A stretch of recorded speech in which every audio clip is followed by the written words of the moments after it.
Hello everyone. आज हम सितंबर में जो पेपर हुआ था 2020 का इकोनॉमिक्स का, उससे रिलेटेड क्वेश्चंस को करेंगे। मैंने पार्ट 1 में 1 से लेकर 32 तक के अराउंड क्वेश्चन को मैंने कराया है। आप उसको ज़रूर देख लीजिएगा मेरे चैनल के प्लेलिस्ट में जाके। बाकी अगर आपको नेट इकोनॉमिक्स के क्वेश्चन को देखना है तो आप मेरे प्लेलिस्ट में जाके देख सकते हैं। 2004 से लेके अब तक जितने भी मतलब एग्जाम हुए हैं, मैंने सब कुछ उसको करवाया है अपने चैनल पे, तो आप ज़रूर देख लीजिएगा अपने प्रैक्टिस के लिए। आज मैं 33 से क्वेश्चन को करूँगी, ये पार्ट 2 है। तो चलिए स्टार्ट करते हैं वीडियो को बिना किसी देरी के। और वीडियो को लाइक ज़रूर कर दीजिएगा, अपने फ्रेंड के साथ ज़रूर शेयर कर दीजिएगा ताकि उनको भी बेनिफिट मिल सके। तो हमारा 33 और आज का क्वेश्चन है कि if no industry drawn its own output as input then the principal diagonal element in the technological coefficient matrix will be. तो ये देखिए, इनपुट आउटपुट से इनपुट आउटपुट जो हमारा एक टॉपिक है उससे रिलेटेड ये क्वेश्चन है। तो इनपुट आउटपुट में ये बेसिक इनपुट आउटपुट जो मॉडल है उसमें यही कहता है कि एक इंडस्ट्री का आउटपुट दूसरे इंडस्ट्री के लिए इनपुट का काम करेगी और किसी एक इंडस्ट्री का इनपुट दूसरे इंडस्ट्री के लिए आउटपुट का काम करेगी। अब यहाँ पे ये बोला है कि इफ नो इंडस्ट्री या कोई भी सेक्टर का own output as input, the principal diagonal क्या होगा। तो जब वो अपने own output as a input को वो नहीं वो कर रहा है तो प्रिंसिपल डायगोनल हमेशा क्या होगा, जीरो होगा। जब वो आउटपुट और इनपुट को एक्सचेंज कर सके तो हम जो हमारा टेक्नोलॉजिकल कोएफिशिएंट मैट्रिक्स जीरो नहीं होता। अब इसको किस तरीके से समझेंगे तो देखिए, टेक्नोलॉजिकल कोएफिशिएंट मैट्रिक्स को हम इनपुट आउटपुट मैट्रिक्स भी कहते हैं। और ये क्या शो करता है कि कितना इनपुट किसी एक इंडस्ट्री हर एक इंडस्ट्री से यूज की गई है for the every other industry including itself. Principal diagonal क्या रिप्रेजेंट करता है, सेल्फ यूज, यानी कि an industry using its own product. तो कोई भी इंडस्ट्री जब अपने अपने खुद के प्रोडक्ट को यूज करती है उसको हम प्रिंसिपल डायगोनल से एक्सप्लेन करते हैं, रिप्रेजेंट करते हैं। और अगर know industry use it's own output तो इसका मतलब क्या होगा, उसका सेल्फ कंजम्पशन जीरो हो जाएगा। तो इसकी वजह से उसका टेक्नोलॉजिकल कोएफिशिएंट या जो प्रिंसिपल डायगोनल एलिमेंट है वो जीरो हो जाएगा। तो ऑप्शन नंबर सी हमारा करेक्ट है। नेक्स्ट है the combined liability of central and state as a percentage of GDP during the 2 year, यानी कि 2016-17 और 17-18 2 साल तक के कंबाइंड जीडीपी हमें बताना था कि क्या होगा। तो 2 साल के लिए ये थोड़ा सा पुराना डेटा है अभी के सिनेरियो के लिए। तो ये उस टाइम कितना था, 68% के परसेंटेज था कंबाइंड जीडीपी। नेक्स्ट क्वेश्चन है हमारा, according to the latest census, यानी कि जो अभी तक हम सेंसस पढ़ रहे हैं वो 2011 का ही पढ़ रहे हैं। इसमें सबसे कौन सा स्टेट ऐसा है जिसके पास मिनिमम सेक्स रेशियो है। तो हरियाणा एक ऐसा स्टेट है जिसमें 1000 लड़कों के ऊपर अराउंड 600 कुछ लड़कियां हैं। तो यहाँ पे सेक्स रेशियो बहुत ज्यादा कम है हरियाणा में। नेक्स्ट है व्हाइट रेवोल्यूशन रिफर्स टू। तो व्हाइट रेवोल्यूशन किसके लिए है, तो ये मिल्क प्रोडक्शन को हाई करने के लिए इस रिवोल्यूशन को लाया गया था। ऐसे ही बहुत सारे रिवोल्यूशन हमारे प्रोडक्शन से रिलेटेड प्रेजेंट है। इसके लिए मैंने एक शॉर्ट भी बनाया है, आप शॉर्ट्स को देख सकते हैं। इससे आप जल्दी से देख भी सकते हैं और याद भी कर सकते हैं, जिसमें बहुत सारे रिवोल्यूशन है, round revolution, golden fibre revolution, silver fibre revolution, silver revolution, black revolution. तो सब कुछ आपको उस शॉर्ट्स में देखने को मिल जाएगा, तो आप जरूर जाकर चेक जरूर कर लीजिएगा। तो इसका आंसर बी था। नेक्स्ट है हमारा, हमें प्रोडक्शन फंक्शन दिया हुआ है और हमें marginal productivity of labour and marginal productivity of capital निकालनी है। तो चलिए देख लेते हैं कैसे हम इसको फाइंड आउट करते हैं। ये प्रोडक्शन फंक्शन और हमें इसको डिफरेंशिएट करना है, यानी कि marginal productivity of labour and marginal productivity of capital हमें फाइंड आउट करना है। तो इसको फाइंड आउट कर लेते हैं। इसके लिए मैं यहाँ पे ये पेज ले लेती हूँ और इसको ठीक से मैं लिखने की कोशिश करूंगी ताकि ये इससे खराब ना हो। मेरा थोड़ा सा स्टाइलस उतना अच्छे से चल नहीं रहा था। चलिए इसको मैं सॉल्व करके यहाँ पे आपको दिखाती हूँ। हमें Q दिया हुआ है, Q equal to 10 L 0.8 and K 0.2। हम इसको डिफरेंशिएट करेंगे, यानी कि मार्जिन प्रोडक्टिविटी ऑफ लेबर निकालने के लिए DQ अपॉन DL करते हैं। तो DQ अपॉन DL करने के लिए सिर्फ ये टर्म हमारा क्या होगा, डिफरेंशिएट, मतलब उसको हम डिफरेंशिएट करेंगे, बाकी का टर्म वैसे ही रहेगा। तो ये 10 हमारा ऐसे ही रहेगा, ये इधर बाहर आ जाएगा तो यहाँ पे 0.8, उसके बाद इंटू L 0.8 माइनस 1 और K 0.2 एज इट इज रहेगा। अब हम क्या करेंगे, ये जब इससे मल्टीप्लाई करेंगे तो आ जाएगा 8 L, और इसको जब हम इससे माइनस करेंगे तो ये माइनस 0.2 हो जाएगा और K 0.2। अब ये माइनस 0.2 के साथ है ना, तो हम इसको नीचे भेज सकते हैं। तो 8 K अपॉन L और इसका होल 0.2, क्योंकि ये सेम है ना तो हम इसको होल की तरह भी लिख सकते हैं। तो मार्जिनल प्रोडक्टिविटी ऑफ लेबर हमने निकाल लिया। अब हम इसी तरह से मार्जिनल प्रोडक्टिविटी ऑफ कैपिटल निकाल लेते हैं। तो मार्जिनल प्रोडक्टिविटी ऑफ कैपिटल के लिए हम सेम चीज करेंगे, सिर्फ हम जो ये K वाला टर्म है इसको डिफरेंशिएट करेंगे। तो वैसे ही 10 L 0.8 लिखेंगे, K 0.2 लिखेंगे और इसको डिफ्रेंशिएट कर देंगे इन टर्म्स ऑफ K। अब हम इसको डिफ्रेंशिएट करेंगे तो 10L⁸ ऐसे ही रहेगा और ये 0.2 ये आगे आ जाएगा इधर और यहाँ पे -1 कर देंगे तो K 0.2 -1। अब 0.2 -1 अगर हम इसको करते हैं और इससे मल्टीप्लाई हो जाएगा तो ये हो जाएगा 2L 0.8, ये इंटू में ही है, इंटू ये k की पावर -0.8 हो जाएगा। तो अब ये 0.8 अब हम इसको किस तरीके से लिखते हैं, लिख सकते हैं 2L/k⁸ 0.8, इस तरीके से हम लिख सकते हैं। मेरा स्टाइलस काम नहीं कर रहा था, इस वजह से ये थोड़ा इस तरीके से दिख रहा है, तो मैं फिर से यहाँ पे लिख दे रही हूँ। मार्जिनल प्रोडक्टिविटी ऑफ लेबर कितना हो गया, 8k/L⁸ 0.2, पहला तो एक ये हो गया, और मार्जिनल प्रोडक्टिविटी ऑफ कैपिटल क्या हो गया हमारा 2L/k 0.8। तो अब देख लेते हैं ये कहाँ पे है, तो देखिए पहले 0.2 और 0.8, तो ऑप्शन नंबर ए और सी हमारा करेक्ट हो जाएगा। ए और सी बी में है तो ये हमारा करेक्ट हो जाएगा। नेक्स्ट क्वेश्चन है हमारा, which of following are a Hawkins Simon condition. तो हॉकिंस साइमन कंडीशन क्या कहता है, तो हॉकिंस साइमन कंडीशन जब हम लीनियर प्रोग्रामिंग पढ़ते हैं तो उसमें हम देखते हैं हॉकिंस साइमन कंडीशन से हम फाइंड आउट करते हैं। तो हॉकिंस साइमन कंडीशन की दो इंपॉर्टेंट कंडीशन है। पहला देखिए यहाँ पे कंडीशन में बता देती हूँ कि all principal diagonal element of the technology matrix must be less than 1, और इसमें पहले तो टेक्नोलॉजिकल मैट्रिक्स के जितने भी प्रिंसिपल डायगोनल हैं वो 1 से कम होने चाहिए, यानी कि meaning an industry should not consume more of its own output. तो यानी कोई भी इंडस्ट्री अपने खुद आउटपुट को ज़्यादा कंज्यूम नहीं करेंगी जितना वो प्रोड्यूस करती है। तो मैथमेटिकली जो हमारा AIJ है वो ग्रेटर देन 1 होना चाहिए, यानी कि पॉजिटिव होना चाहिए। और दूसरा क्या है कि जो डायगोनल है हमारा प्रिंसिपल डायगोनल है ये हमेशा पॉजिटिव होना चाहिए। ये दोनों चीज़ें हमें बोली है, तो यानी कि determinant A should be positive and the determinant I- should be positive, तो ये दोनों पॉजिटिव होने चाहिए। तो A एंड B हमारा करेक्ट हो जाएगा। A एंड B हमें किस में दिया हुआ है, अरे सॉरी, ये सिर्फ ये नहीं, principal diagonal of the matrix I-A, तो डिटर्मिनेंट और प्रिंसिपल डायगोनल मैट्रिक्स ये दोनों हमारे पॉजिटिव होने चाहिए। तो ए नहीं है, बी और डी हमारा करेक्ट हो जाएगा। तो बी एंड डी हमारा सी में है तो सी हमारा करेक्ट हो जाएगा। नेक्स्ट क्वेश्चन पे चलते हैं हम। मिसेस उज्ज्वला की Hicks stated that private finance, whether of firm or an individual, starts with a given income plan as a framework within which expenditure must be planned, and public finance, or the contrary, state with a given expenditure plan and the authorities adjust their income by means of taxes and resources to match the expenditure. तो हमें ये Mrs Ujjwala Hicks का दिया हुआ एक statement है, हमें बताना है कि क्या करेक्ट है, और इसमें हमें प्रोफेसर सिराज का ने पॉइंट आउट किया है पब्लिक अथॉरिटी से रिलेटेड, तो ये क्या करेक्ट है। अब इन दोनों को मैंने थोड़ा तोड़ तोड़ के यहाँ पे बताने की कोशिश की है। पहला जो है हॉकिंस साइमन अरे एक सेकेंड, ये रहा पहला जो है मिसेस उज्ज्वला हिक्स के द्वारा है। ये क्या कहती है कि प्राइवेट फाइनेंस जैसे कि firms like individual firms start with the given income and plan there expenditure accordingly. तो प्राइवेट फर्म जितने भी होते हैं इंडिविजुअली वो कैसे करते हैं, एक पहले अपने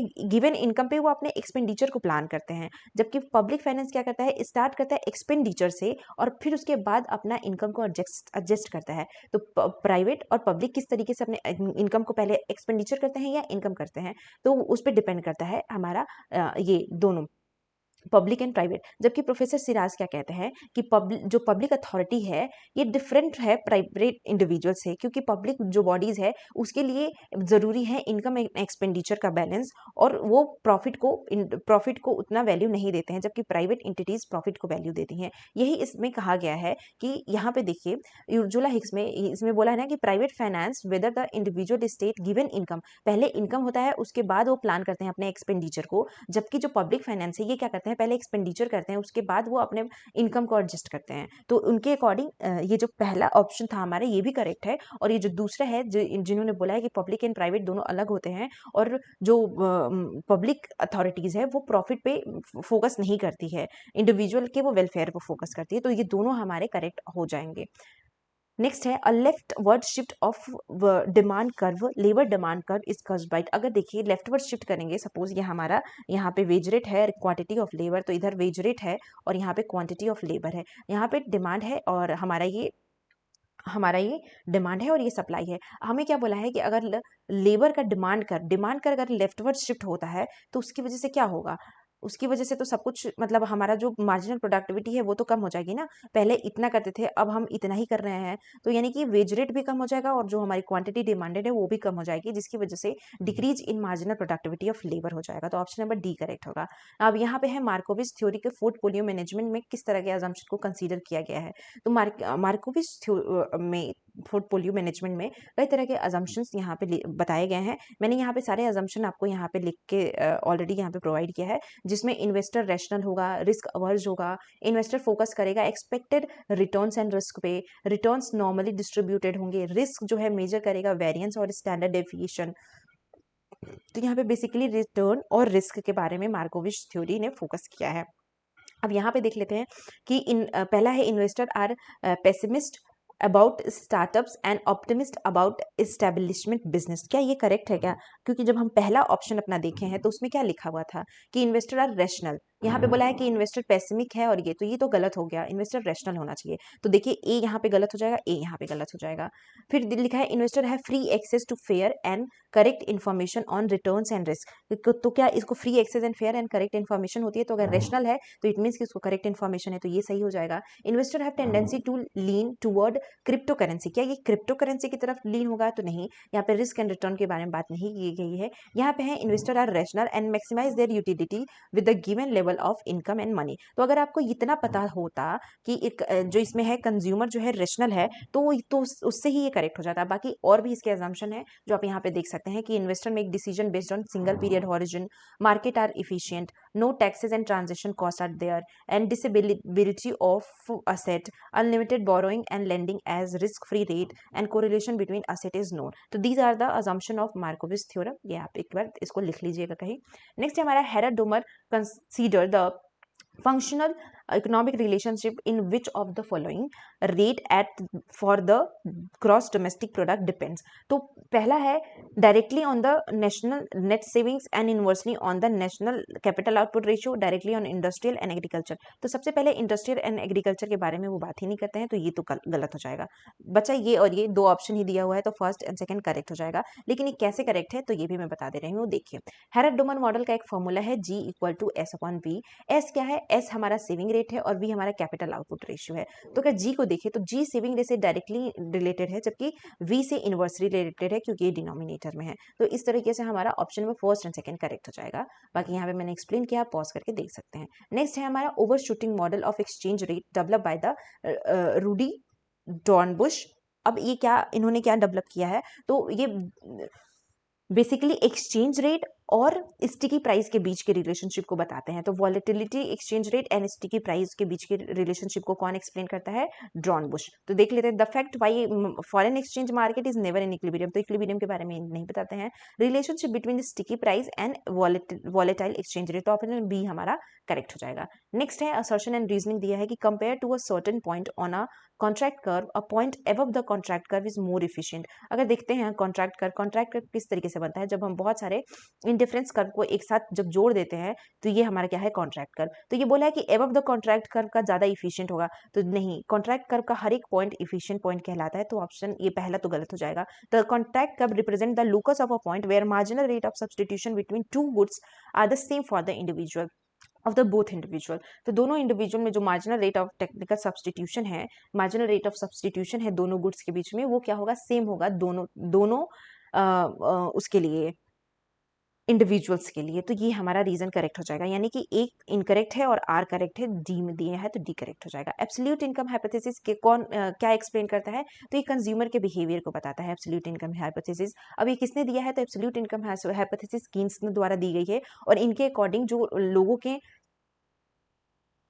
कंजम्पशन बिहेवियर होते हैं वो रिवर्सिबल होते हैं, यानी कि जैसे इनकम बढ़ती है तो अपना एक्सपेंडिचर वो बढ़ा देते हैं, और इनकम घटती है तो एक्सपेंडिचर को घटा देते हैं। तो ये कंज्यूमर के बिहेवियर पे डिपेंड करता है। तो ऑप्शन नंबर फर्स्ट करेक्ट हो जाएगा। नेक्स्ट है गवर्नमेंट मल्टीप्लायर किस तरीके से लिखी जाती है? तो गवर्नमेंट मल्टीप्लायर हो या टैक्स मल्टीप्लायर हो, 2 सेक्टर मॉडल, 3 सेक्टर मॉडल, इन सब में डिफरेंट होती है। तो ये गवर्नमेंट मल्टीप्लायर का जो फॉर्मूला है ये 3 सेक्टर मॉडल में है। तो 3 सेक्टर मॉडल में गवर्नमेंट मल्टीप्लायर का फॉर्मूला इस तरीके से लिखा जाता है टैक्स के साथ। तो हमारा ऑप्शन नंबर डी करेक्ट हो जाएगा। नेक्स्ट है GDP express in terms of current price is called. जब हम करंट प्राइस में जीडीपी को लिखते हैं तो उसको हम नॉमिनल जीडीपी कहते हैं। अब नॉमिनल जीडीपी को किस तरीके से हम रियल जीडीपी में कन्वर्ट करते हैं, इसका भी फॉर्मूला है। तो रियल जीडीपी में अगर हमें कन्वर्ट करना होगा नॉमिनल जीडीपी को, तो real GDP equal to nominal GDP, आपने ये फॉर्मूला भी पढ़ा होगा।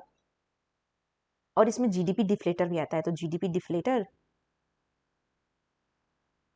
इंटू 100। तो इस तरीके से हम नॉमिनल को रियल में कर सकते हैं। करंट प्राइस में हमेशा हम नॉमिनल जीडीपी की बात करते हैं। रियल जीडीपी वो होती है जिसके प्राइसेस बहुत ज़्यादा चेंज नहीं होती है, तो उसको हम रियल जीडीपी कहते हैं। नेक्स्ट है a growth model in which there are diminishing returns on each factor of production but constant return on scale and exogenous technology changes that generate long term economic growth is called. तो ये जो एक growth model है, इसको किसने explain किया है, तो ये है सोलो मॉडल। सोलो मॉडल ने एक्सोजीनियसली टेक्नोलॉजिकल चेंज होगा और इसको एक्सोजीनियस टेक्नोलॉजिकल चेंज भी कहा गया है। और ये कांस्टेंट रिटर्न्स और डिक्रीजिंग रिटर्न्स पे फोकस करते हैं, जबकि हमारा एंडोजिनस मॉडल है, जो अलग अलग इकोनॉमिस्ट ने दिया है, एरो ने दिया है, ल्यूकस ने दिया है, तो वो एंडोजिनस मॉडल में increasing returns and constant returns की बात होती है, जबकि solo decreasing and constant returns पे फोकस करते हैं और उनके अकॉर्डिंग टेक्नोलॉजी जो है एक्सोजीनियसली डिटरमाइंड होती है। तो ऑप्शन नंबर डी करेक्ट हो जाएगा। नेक्स्ट है time series under a condition. एक कंडीशन दी हुई है, ये एक्सपेक्टेड एक्स यू के बराबर है and covariance x T plus 1, ये किसके है, लैग के, यानी कि सिर्फ के पे डिपेंड करता है। तो दो तरह के हमारी स्टेशनरी होती है, strictly stationary and weakly stationary. हमें ऑप्शन में नॉन स्टेशनरी, ये गलत है और कांट भी डिफाइन नहीं कर सकते क्योंकि हमें लैग में दिया हुआ है। तो वीकली स्टेशनरी इसका ऑप्शन होगा। क्यों होगा, क्योंकि यहाँ पे टी और के दोनों कांस्टेंट होते हैं और जहाँ पे सिर्फ के पे फोकस होता है, यानी कि जो लैग है वो सिर्फ और सिर्फ के में है, और वो भी मतलब ये ऑलरेडी हमें दिया गया है, तो उसी को हम बोलते हैं वीकली स्टेशनरी। इसको मैंने ऑलरेडी करवाया भी होगा। तो वीकली स्टेशनरी टाइम सीरीज में स्पेशली टी एंड जो के है कोवेरिएंस का, ये डिपेंड करता है लैग डिफरेंस के ऊपर। और जब ये हमारा ये जो लैग डिफरेंस के है ये ऑलरेडी हमें ऐसे दिया हुआ होता है, उसी को हम वीकली स्टेशनरी कहते हैं। इसको मैंने अपने इकोनोमेट्रिक्स के सीरीज में अच्छे तरीके से समझाया, तो आप देख सकते हैं मेरे चैनल पे ही जाके। नेक्स्ट है विच of following is not a objective of IMF. तो आईएमएफ क्या है, इंटरनेशनल मॉनेटरी फंड। अब ये क्या करता है इंटरनेशनल मॉनेटरी फंड, ये हमारा इंटरनेशनली बीओपी को मैनेज करता है, यानी कि ये बीओपी को मैनेज करता है और अलग अलग ये इंटरनेशनल मॉनेटरी कॉरपोरेशन को बढ़ावा देता है, बैलेंस ऑफ इंटरनेशनल ट्रेड में बैलेंस रखने की कोशिश करता है और एक्सचेंज रेट स्टेबिलिटी पे काम करता है। जबकि ये प्राइवेट सेक्टर को लोन नहीं प्रोवाइड करता है। प्राइवेट सेक्टर को कौन लोन प्रोवाइड करता है, ये मुझे आप होमवर्क में ज़रूर बताइएगा कि प्राइवेट सेक्टर को कौन सा ऑर्गेनाइजेशन है जो लोन प्रोवाइड करता है। मैंने सारे ऑर्गेनाइजेशन भी पढ़ाए हैं, अगर आपको देखना हो तो आप मेरे चैनल के प्लेलिस्ट में जाके देख लीजिएगा। इंटरनेशनल इकोनॉमिक्स से रिलेटेड मैंने सारे जितने भी ऑर्गेनाइजेशन है मैंने सब कुछ करवाया है वहाँ पे। पॉपुलेशन डेंसिटी क्या होती है, तो पॉपुलेशन डेंसिटी हम उसको कहते हैं जहाँ पे पर्सन पर स्क्वायर किलोमीटर में कितने पर्सन रहते हैं। सपोज ये 1 स्क्वायर किलोमीटर है, तो इस स्क्वायर किलोमीटर में कितने लोग रहते हैं, उसी को बोलते हैं पॉपुलेशन डेंसिटी। तो ऑप्शन नंबर यहाँ पे सी करेक्ट हो जाएगा। नेक्स्ट है हमारा rate are useful for those who wish. तो प्रोटेक्ट करता है ये रिस्क को। Exchange rate will change before a transaction is completed, तो ये करेक्ट है। Gamble that a currency will rise in value, तो yes. Gamble that currency will fall in value, yes. And exchange rate currency at a point in a time in a future, यानी कि सब कुछ सही दिया है forward exchange rate के बारे में। फॉरवर्ड एक्सचेंज रेट ये कब इवॉल्व हुआ था, जब हमारा फ्लोटिंग एक्सचेंज रेट आया था तब ये इवॉल्व हुआ था। और इसमें जब ये करेंसी की वैल्यू भी कब बढ़ती है तो भी गैम्बल होता है, करेंसी की वैल्यू घटती है तो भी होता है, और जो भी करेंसी का एक्सचेंज होता है एक पॉइंट ऑफ टाइम में, उसको फ्यूचर में हम शिफ्ट कर सकते हैं, इसी को हम बोलते हैं फॉरवर्ड एक्सचेंज रेट, जिसमें यह all of the above correct option हो जाएगा। नेक्स्ट है हमारा maximum social welfare is guaranteed where the competitive firm exhibits the following condition। तो हमें एक कंडीशन दिया है, marginal rate of product transformation X and Y is the marginal rate of product transformation X and Y. तो अगर हमें marginal rate of product transformation दिया है, तो यानी कि हमें मार्जिनल कॉस्ट निकालनी है एक्स की और मार्जिनल कॉस्ट वाई की। तो प्राइस ऑफ एक्स या प्राइस ऑफ वाई, अगर देखिए इसको किस तरीके से करते हैं, एक मैं ट्रिक बता रही हूँ। अगर हमें marginal rate of product transformation x पहले लिखा है, वाई बाद में लिखा है, तो इसमें प्राइस ऑफ एक्स पहले आएगा, प्राइस ऑफ वाई बाद में आएगा। अगर हम मार्जिनल कॉस्ट निकालेंगे तो मार्जिनल कॉस्ट ऑफ एक्स भी पहले आएगा, मार्जिनल कॉस्ट ऑफ वाई नीचे आएगा। तो यानी कि सब में जब एक्स ऊपर है तो एक्स ऊपर रहेगा। अगर ये उल्टा रहा होता marginal rate of product transformation Y and X, तो क्या होता price of Y and price of X होता। ठीक है, तो ये इस बात का ध्यान रखिएगा। तो हमें मार्जिनल रेट ऑफ टेक्निकल वही दिया है तो वो हमें मार्जिनल कॉस्ट निकालेंगे, जबकि इसमें टोटल कॉस्ट बोल रहा है, गलत हो जाएगा। एवरेज वेरिएबल कॉस्ट और टोटल वेरिएबल कॉस्ट, इसलिए गलत हो जाएंगे। नेक्स्ट क्वेश्चन पे चलते हैं हम, the concept of goods and service taxes. तो गुड्स एंड सर्विस टैक्स का जो कंसेप्ट है वो पहली बार ओरिजिनेट हुआ था कनाडा में, जबकि फ्रांस रहता तो फ्रांस भी सही होता आंसर। तो हमें फ्रांस ऑप्शन में ही नहीं है, तो कनाडा हमारा करेक्ट हो जाएगा। नेक्स्ट है, ये हमें हाईएस्ट परसेंटेज बताना है inter share of tax revenue among the state as per the recommendation of 14 finance commission. तो एक आपका होमवर्क है, पहले तो मुझे बताइए 14 फाइनेंस कमीशन के चेयरमैन कौन थे 14 फाइनेंस कमीशन के, और अभी जो नए हैं 16 फाइनेंस कमीशन के नए चेयरमैन कौन बने हैं। और ये पुराना क्वेश्चन है जिसमें हमें इसको परसेंटेज हाईएस्ट से स्कोर करके बताना था। तो फाइनेंस कमीशन का काम होता है कि किस तरह से वो रेवेन्यू का डिस्ट्रीब्यूशन करता है, स्टेट्स टैक्स का डिस्ट्रीब्यूशन होता है एक स्टेट एंड सेंटर के बीच में। तो सबसे पहले उत्तर प्रदेश आता है, बिहार, उसके बाद मध्य प्रदेश आता है। तो ए, बी एंड सी, तो ऑप्शन नंबर सी यहाँ पे करेक्ट हो जाएगा। बाकी आप आंसर जरूर दीजिएगा मुझे कमेंट सेक्शन में। अब ये क्वेश्चन है गुड्स एंड सर्विस टैक्स का। तो यस, देखिए गुड्स एंड सर्विस टैक्स सबसे पहले कनाडा में 1991 में आया था। तो जो कनाडा के प्राइम मिनिस्टर थे उन्होंने ये जीएसटी को इंक्लूड किया था, जिसमें मैन्युफैक्चरिंग सेल टैक्स को रिप्लेस किया गया था 13.5% जीएसटी से। फ्रांस फर्स्ट कंट्री है जिसने इंट्रोड्यूस किया था जीएसटी, ये 1954 में। तो ये इससे भी पहले का है, जिसमें value added tax most of the goods में लगाए गए थे। तो ये उससे रिलेटेड है, जीएसटी और वैट उससे। बाकी कनाडा इसमें करेक्ट ऑप्शन होगा। नेक्स्ट है, हमें टोटल कॉस्ट दिया हुआ है और क्या निकालना है, मिनिमम एवरेज कॉस्ट निकालना है हमें। तो टोटल कॉस्ट हमें ऑलरेडी दिया हुआ है, तो चलिए मिनिमम एवरेज कॉस्ट निकाल लेते हैं। तो सबसे पहले टोटल कॉस्ट अगर दिया हो तो एवरेज कॉस्ट कैसे निकालते हैं, क्यू से डिवाइड कर देते हैं। तो चलिए हम टोटल कॉस्ट पहले लिख लेते हैं, उसके बाद हम एवरेज कॉस्ट को भी क्यू से डिवाइड कर देंगे। तो जब हम क्यू से डिवाइड कर देंगे तो ये हमारा एवरेज कॉस्ट निकल के आ गया। तो क्यू से डिवाइड करेंगे तो ये इतना आ जाएगा, एक एक क्यू सब में कैंसिल हो जाएगा। अब देखिए हमें पता नहीं है कि क्यू की वैल्यू क्या है, तो हम कैसे बताएंगे मिनिमम या मैक्सिमम। तो मिनिमम हमें सब में minimum minimum minimum minimum option में दिया है, तो हम ऑप्शन से ही चलते हैं। हमें क्यू की वैल्यू 2 में 5 दी है, 2 में 1 दी है, तो हम इसी से करके देख लेते हैं। तो एवरेज कॉस्ट अगर हम पुट करेंगे इफ क्यू इक्वल टू 5, अगर 5 होगा तो क्या आंसर आएगा इसका, 5 का स्क्वायर माइनस 10 इंटू 5 और प्लस 60। इसको जब हम सॉल्व करेंगे तो 5 5 ज़ा 25 माइनस ये 50 और ये प्लस 60। तो 60 और 25 ऐड करेंगे तो कितना हो जाएगा, 60 70 80 85, और 85 में माइनस करेंगे 50 तो क्या आ जाएगा 35। तो देखिए अगर हम 5 रखते हैं तो एवरेज कॉस्ट की वैल्यू 35 आती है, ना कि 175। तो ये तो गलत हो गया, 35 आ रही है। अगर हम 1 रख के देखते हैं, तो अगर हम इसमें 1 रखेंगे, मैं यहाँ पे कर देती हूँ, 1 रखेंगे तो 1 का स्क्वायर माइनस 10 इंटू 1 प्लस 60। तो 1 का स्क्वायर 1 माइनस 10 इंटू 1 10 और प्लस 60 60 और ये 161 माइनस 10 61 माइनस 10 कितना आ जाएगा, ये हमारा आ जाएगा 51। तो 51 तो हमें कहीं ऑप्शन में दिख ही नहीं रहा है 1 रखने पे, तो ये तीनों गलत हो जाएंगे। ऑप्शन नंबर सिर्फ ए हमारा करेक्ट हो जाएगा।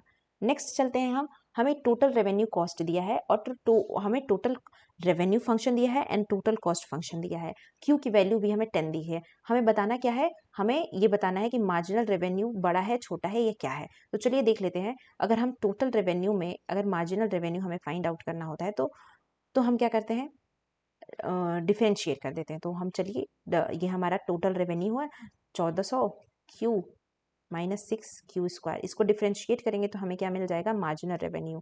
तो डिफरेंशिएट कर देंगे तो ये हो जाएगा 1400 माइनस 6 2 जा 12 क्यू। ठीक है, हमें क्यू की वैल्यू ऑलरेडी दी हुई है 100। Marginal revenue is equal to 400 minus 1200। Q की वैल्यू जब हम 100 रख देंगे तो ये कितना आ जाएगा 200। तो मार्जिनल रेवेन्यू कितना आ गया 200। अब हम एवरेज मार्जिनल कॉस्ट निकालेंगे तो हमें टोटल कॉस्ट कितना दिया हुआ है, टोटल कॉस्ट दिया हुआ है 1500 प्लस 800 क्यू। तो अब हम क्या करेंगे, इसको हम निकालेंगे मार्जिनल कॉस्ट, इसको भी हम डिफरेंशिएट कर देंगे। डिफरेंशिएट कर देंगे तो आएगा 80। अब देखिए मार्जिनल कॉस्ट हमें 80 मिल गया और एवरेज कॉस्ट हमें क्या मिल गया 200। तो यानी कि हमारा मार्जिनल रेवेन्यू बड़ा है मार्जिनल कॉस्ट से। ये 200 है और ये दिया हुआ है 80। तो देखिए मार्जिनल कॉस्ट 80 दिया हुआ है, ये भी हमें ऑप्शन में दिया हुआ है, and marginal revenue is greater than marginal cost, ये भी हमें दिया हुआ है। तो ऑप्शन ए और बी हमारा दोनों करेक्ट हो जाएगा। तो ये करेक्ट हो गया। नेक्स्ट क्वेश्चन पे चलते हैं। हमें सैंपल साइज दिया हुआ है 400, सैंपल मीन दिया हुआ है 99। तो सैंपल साइज 400 यानी n की वैल्यू हमें दी हुई है 400, सैंपल मीन यानी कि सैंपल मीन u हमें दिया हुआ है 99, पॉपुलेशन मीन यानी कि मीन हमें 100 दिया हुआ है, और वैल्यू ऑफ z हमें कितना दिया हुआ है 2.5। हमें स्टैंडर्ड डेविएशन को फाइंड आउट करना है। तो अगर आपको इतनी वैल्यू दी हुई है तो आपको एक फॉर्मूला आना चाहिए स्टैंडर्ड डेविएशन z निकालने का। तो z का फॉर्मूला होता है x यानी कि population mean minus sample mean upon standard deviation यानी कि अपॉन स्टैंडर्ड एरर। तो स्टैंडर्ड एरर का फॉर्मूला होता है सिग्मा अंडर रूट एन। हमें इसमें से सिर्फ ये निकालना है। तो चलिए निकाल लेते हैं। z इसकी सारी वैल्यू चलिए पुट कर लेते हैं। तो z की वैल्यू कितनी दी हुई है 2.5, x की वैल्यू कितनी दी हुई है 100, सैंपल मीन की वैल्यू दी हुई है 99 अपॉन ये निकालना है, और अपॉन अंडर रूट एन की वैल्यू दी हुई है 400। ठीक है, अब मैं इधर सॉल्व कर दे रही हूँ। तो 2.5, अब ये 2.5 हो गया इक्वल टू 100 में से 99 1, और ये सिग्मा और अंडर रूट 400 को हो जाएगा 20। अब इसको सॉल्व करेंगे तो 1 अपॉन सिग्मा इंटू 20 अपॉन 1 हो जाएगा। ये 1 से 1 कैंसिल यानी 20 अपॉन सिग्मा हो जाएगा। तो अब हम क्या करेंगे 20 को इधर ही रखे रहते हैं, सिग्मा को इधर भेज देते हैं, और ये 2.5 जो है इधर ला देते हैं। अब इसको सॉल्व करेंगे तो ये कितना हो जाएगा 200 अपॉन 25, और इसको सॉल्व करेंगे तो आ जाएगा 8, यानी कि 8 ऑप्शन हमारा करेक्ट हो जाएगा। सिग्मा की वैल्यू 8 आ गई। नेक्स्ट है हमारा स्टेटमेंट हमें दिया हुआ है, एंड हमें दूसरा स्टेटमेंट दिया हुआ है कि industrialisation strategy advocate trade and development to overcome market failure through government policy. तो यस, अगर गवर्नमेंट की पॉलिसी होगी तो इस इंडस्ट्रियलाइजेशन स्ट्रैटेजी लगा के हम ट्रेड और डेवलपमेंट कर सकते हैं और मार्केट फेलियर की सिचुएशन को ओवरकम कर सकते हैं। तो ये तो करेक्ट है। नेक्स्ट है it encourage technology transfer of export and progressively more advanced products. तो यस, इसकी वजह से ये हमारे टेक्नोलॉजिकल ट्रांसफर को भी ये इनकरेज करेगा, और हम ज़्यादा से ज़्यादा और प्रोडक्ट एडवांस प्रोडक्ट को बना पाएंगे। तो ये दोनों स्टेटमेंट क्या है करेक्ट है। तो statement first and statement second are true. तो ऑप्शन नंबर डी सही हो जाएगा। नेक्स्ट है हमें मैच ऑफ द फॉलोइंग करनी है। तो केरला क्या है, देखिए पंजाब में हिमाचल प्रदेश एक ऐसा जगह है जहाँ पे क्या है लीस्ट अर्बनाइज, यहाँ पे बहुत कम अर्बन जगह है क्योंकि ये ज़्यादातर पहाड़ों पे बसा हुआ है। मध्य प्रदेश एक ट्राइबल क्षेत्र ज़्यादा है, तो यहाँ पे एसटी पॉपुलेशन ज़्यादा होगी। तो सी का फर्स्ट और डी का थर्ड, तो हमें पहला ऑप्शन ही मिल गया इस तरीके से।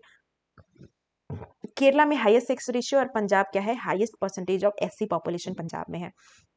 नेक्स्ट है हमारा, अब देखिए ये इकोनोमेट्रिक्स का क्वेश्चन है। इसमें हमें क्या दिया हुआ है, हमें फाइंड करना है ऑर्डर कंडीशन वो भी फर्स्ट इक्वेशन का, और आइडेंटिफाई करना है कि वो इक्वेशन ओवर आइडेंटिफाइड है, अंडर आइडेंटिफाइड है या एग्जैक्टली आइडेंटिफाइड है। तो इसके लिए एक फॉर्मूला होता है जिसका नाम है, जिसको हम इस तरीके से लिखते हैं k-1 ग्रेटर देन और इक्वल टू g-1। तो के क्या है और जी क्या है, तो देखिए जी है, जी है टोटल नंबर ऑफ इक्वेशन। तो टोटल नंबर ऑफ इक्वेशन कितने दिए हुए हैं 1 2 3, तो हम यहाँ पे 3 लिखेंगे और -1। के क्या है, के का मतलब होता है total number of variable in all the 3 equation. तो total number of variable count कर लेते हैं तीनों इक्वेशन में। तो 1 variable, 2 variable, 3 variable, 4 variable, 5 variable, और ये हमारा 6 वेरिएबल। ठीक है, 6 वेरिएबल हमें टोटल दिए हैं। अब ये बाकी वेरिएबल डबल काउंट नहीं करेंगे ना, हमें y3 यहाँ काउंट कर लिया तो यहाँ नहीं करेंगे, y1 यहाँ काउंट कर लिया तो यहाँ काउंट नहीं करेंगे। तो टोटल 6 वेरिएबल है, तो हम k की जगह लिख लेंगे 6। अब माइनस, अब m क्या है, तो हमें क्या लिखा है यहाँ कि फर्स्ट इक्वेशन में हमें बताने हैं, तो सिर्फ फर्स्ट इक्वेशन को m के लिए देखेंगे। तो फर्स्ट इक्वेशन में m के लिए कितने वेरिएबल हैं, तो 1 वेरिएबल, 2 वेरिएबल, 3 वेरिएबल और 4 वेरिएबल। तो सिर्फ पहले इक्वेशन में 4 वेरिएबल है, तो m की जगह हम लिखेंगे 4। अब हम क्या करेंगे, अब इसको सॉल्व करेंगे। तो यहाँ पे क्या आ गया 6 - 4 2, और यहाँ पे 3 - 1 2। अब ये दोनों वैल्यू क्या हो गई, इक्वल हो गई। तो अगर दोनों वैल्यू इक्वल हो जाए लेफ्ट एंड राइट, तो उसको बोलते हैं एग्जैक्टली आइडेंटिफाइड, यानी कि इक्वेशन जो फर्स्ट है वो क्या है एग्जैक्टली आइडेंटिफाइड है। इसीलिए ऑप्शन नंबर 3 हमारा करेक्ट हो जाएगा। आई होप आप लोग को समझ में आया। अगर ये ग्रेटर हो जाता इधर 3 आ जाता, इधर 2 आ जाता, तो ये क्या हो जाता है, ये ओवर आइडेंटिफाइड हो जाता। अगर ये लेस हो जाता, ये ज़्यादा हो जाता, तो इसको अंडर आइडेंटिफाइड बोलेंगे। तो इस तरीके से हम डिसाइड करते हैं कि कौन सा इक्वेशन ओवर आइडेंटिफाइड है, अंडर आइडेंटिफाइड है या एग्जैक्टली आइडेंटिफाइड है।